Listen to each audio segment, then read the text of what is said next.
हरे कृष्णा, राधे राधे। बच्चों का मंगल, बच्चों का अच्छा हो, स्वास्थ्य अच्छा रहे, पढ़ाई में आगे बढ़े, जीवन में आगे बढ़े, ये कल्पना हर माताओं के अंदर रहती है। तो बच्चों के सर्वथा उन्नति के लिए सकट चौथ का व्रत सभी माताएं करती है। अगर आपके यहाँ पे व्रत नहीं किया जाता है, फिर भी आप पूजा जरूर करें। तो जिस तरह से हमने करवा चौथ का व्रत रखते हैं अपने पति के उन्नति के लिए, इसी तरह से बच्चों के लिए सकट चौथ का व्रत, अहोई अष्टमी का व्रत, ये सारे व्रतें रखा जाता है। तो यहाँ पे देखिए, पूजा के लिए हमने एक चौकी लगा लिया है, लाल कलर का आसन बिछाया और तिल के आसन देके भगवान गणेश जी को स्थापन करेंगे। भगवान गणेश जी की मूर्ति, विग्रह, फोटो जो भी आपके पास है, आप उन्हीं का स्थापना करके पूजा कर सकते हैं। आप चाहे तो एकदम सरल विधि से सुपारी से भी पूजन कर सकते हैं। इसके बाद देखिए, सकट चौथ के जो व्रत होता है, ये बड़ी व्रत में माना जाता है। तो यहाँ पे हमें कलश स्थापना करना बहुत ही शुभ माना जाएगा। यहाँ पे मैंने 1 रुपया का कॉइन, एक हल्दी, एक 2 लौंग, एक सुपारी, 1 रुपया का कॉइन, थोड़ी सी तिल, ये सारी चीज़ें जल में डाल के कलश की स्थापना करेंगे। आम का या अशोक का या पान का 5 पत्ते ले लीजिए, इसमें टीका कर लीजिएगा अच्छी तरह से, पीला चंदन, हल्दी, कुमकुम से टीका कीजिएगा।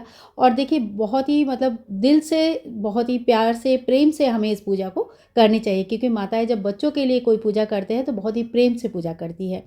इसके बाद हम एक पूर्ण पात्र रखेंगे और तिल का आसन देते हुए कलश की स्थापना करेंगे। भगवान गणेश जी के राइट हैंड साइड यानी कि दाएं तरफ इस कलश की स्थापना होती है। इसके बाद हम इस कलश के ऊपर एक दीपक रखेंगे और दीपक को प्रज्वलित करेंगे। दीप कलश की आज के दिन स्थापना होता है। अगर आपके पास ज़्यादा समय नहीं है तो आप बिना कलश स्थापना का भी सेम पूजा विधि आप फॉलो कर सकते हैं। इसके बाद हम लाल रोली से स्वस्तिक बना लेंगे। यहाँ पे आप चाहे तो 5 टीका भी दे सकते हैं या तो फिर स्वस्तिक बना सकते हैं, मंगल चिन्ह बना सकते हैं। तो आपके यहाँ पे जैसे भी प्रचलित है, आप उस हिसाब से यहाँ पे कलश के ऊपर टीका जरूर कर लीजिएगा। अब कलश के ऊपर एक दीपक रखेंगे। दीपक में आप चाहे तो तिल का तेल डाल सकते हैं या तो घी का डाल सकते हैं। इतना तेल और घी होना चाहिए कि जब तक आप पूजन कर रहे, सबसे अच्छी बात यह होगा जब आप चौकी लगा रहे तब से लेकर शाम के पूजन तक आपकी दिया जलती रहे। तो थोड़ी सी बड़ी दिया ले लीजिएगा ताकि, और तेल घी का थोड़ा ध्यान रखिएगा। पूजा पाठ में दिया जब अखंड रूप से जलती रहती है तो वो बहुत ही ज़्यादा सौभाग्यदायी होता है, बहुत ही अच्छा माना जाता है।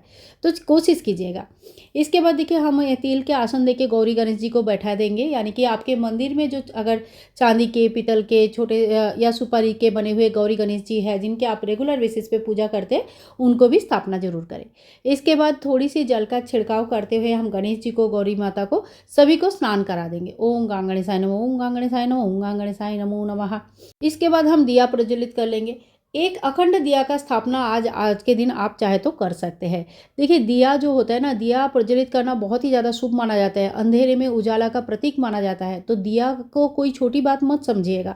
दिया में अच्छे से फूल लगा, अच्छे से तेल दीजिएगा, फूल से पूजा कीजिए, टीका कीजिए, दिया का पूजन जरूर कीजिएगा। इसके बाद हम सभी को वस्त्र स्वरूप कलावा चढ़ाएंगे। ओम वस्त्रम समर्पयामि, सर्वप्रथम गणेश जी को चढ़ाना है, फिर हम माता लक्ष्मी को चढ़ाएंगे। इस तरह से सभी को गणेश जी को वस्त्र चढ़ाने के बाद पीला जेनोई हमें चढ़ाना है। अगर जेनोई आपके पास पीला नहीं है तो थोड़ी सी हल्दी लगा लीजिएगा और फिर जेनोई चढ़ाएंगे। इसके बाद हम सभी को टीका करेंगे। तो जो जो भी उपचार हम करेंगे ना, सबसे पहले गणेश जी को करेंगे, यानी कि गणेश जी को टीका लगाएंगे, फिर माता लक्ष्मी जी को टीका लगाएंगे। और रोली, कुमकुम का टीका माता लक्ष्मी जी को लगता है, लाल चंदन का टीका भी आप लगा सकते हैं, कोई दिक्कत नहीं है। ठीक है। तो इस तरह से भगवान का बहुत ही प्रेम से हम टीका करेंगे। अब अक्षत स्वरूप हम यहाँ पे तिल चढ़ाएंगे। चावल का प्रयोग से ज़्यादा आज के दिन तिल का प्रयोग बहुत ज़्यादा अच्छा माना जाता है। तो क्योंकि ये तिल कुटा चौथ के नाम से जाना जाता है, सकट चौथ के नाम से जाना जाता है, तिल चौथ के नाम से जाना जाता है, तो तिल की बहुत महत्व होता है। इसके बाद हम गणेश जी को लाल फूल चढ़ाएंगे, दुर्बा घास चढ़ाएंगे। आप चाहे तो 21 दुर्बा का एक बंठल बना के भगवान को चढ़ा सकते हैं, बहुत ही अच्छा होता है। लाल फूल ना मिले तो जो भी फूल आपके पास है आप वो ही फूल चढ़ा सकते हैं। ओम पुष्पम समर्पयामि, इस तरह से एक एक फूल चढ़ाएंगे, एक एक बार मंत्र बोलते हैं, ओम पुष्पम समर्पयामि, ओम पुष्पम समर्पयामि, ओम पुष्पम समर्पयामि। बहुत ही समर्पण के साथ इस तरह से हम पूजा कर लेंगे। आज के दिन भगवान को तिल की लड्डू भोग में चढ़ाया जाता है, तिलकुट चढ़ाए जाते हैं, बहुत जगह पे तिल की पहाड़ बनाया जाता है और कहीं कहीं पे तिल का बकरा भी बनाया जाता है। तो जैसे भी आपके यहाँ पे नियम है आप उसी हिसाब से करें, लेकिन तिल का भोग आज जरूर चढ़ानी है। तो कम से कम 5 लड्डू आप चढ़ाइए, 5 लड्डू, 11 लड्डू, 21 लड्डू आप चढ़ा सकते हैं, तो 5 लड्डू कम से कम चढ़ाइए। और पान के एक पत्ते में एक सुपारी, एक लौंग, 2 लौंग, एक इलायची, एक थोड़ी सी हल्दी के गांठ, ये सारी चीज़ें मिलाकर भगवान को भोग लगाइए। ये बहुत अच्छे होते हैं। भगवान को पान के पत्ते में जब भोग लगता है गौरी गणेश जी को, तो हमारे सभी प्रकार की मनोकामनाएँ पूर्ण होती है। इसके बाद हम धूप दिखाएँगे, दीप दिखाएँगे। धूप दीपक तो हमने पहले ही प्रज्वलित करके रखा है, धूप भी हम प्रज्वलित कर लेंगे। सुगंधित होनी चाहिए। आप चाहे तो इत्र की प्रयोग कर सकते हैं। इसके बाद देखिए 1 लोटा लेंगे, इसमें थोड़ी-सी हमने दूध डाला है, बेसिकली पूरा ही पानी है, थोड़ा 2-4 बूँद इसमें गाय का कच्चा दूध मिलाना है। और यहाँ पे फिर लोटा को सामने रख लेंगे, हाथ में तिल ले लेंगे और एक फूल ले लेंगे। फिर हम भगवान गणेश जी की कथा सुन लेंगे। कथा बहुत जगह पे दोपहर के टाइम पे सुना जाता है और बहुत जगह पे शाम के टाइम पे सुना जाता है।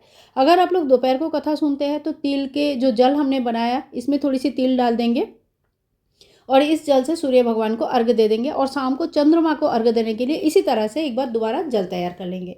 और अगर शाम को आपको पूजा करनी है तो शाम के टाइम पे आपको चंद्रमा को ये अर्घ्य देना है।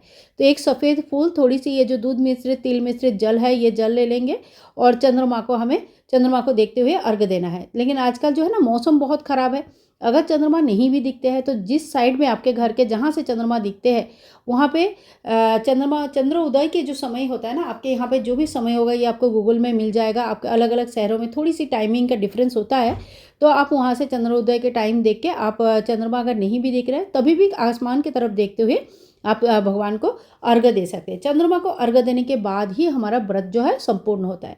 बहुत लोग इसके बाद भी कुछ खाना नहीं खाते और अगले दिन चौकी उठाने के बाद खाना खाते हैं और बहुत लोग पूजा होने के बाद फलाहार ग्रहण करते हैं।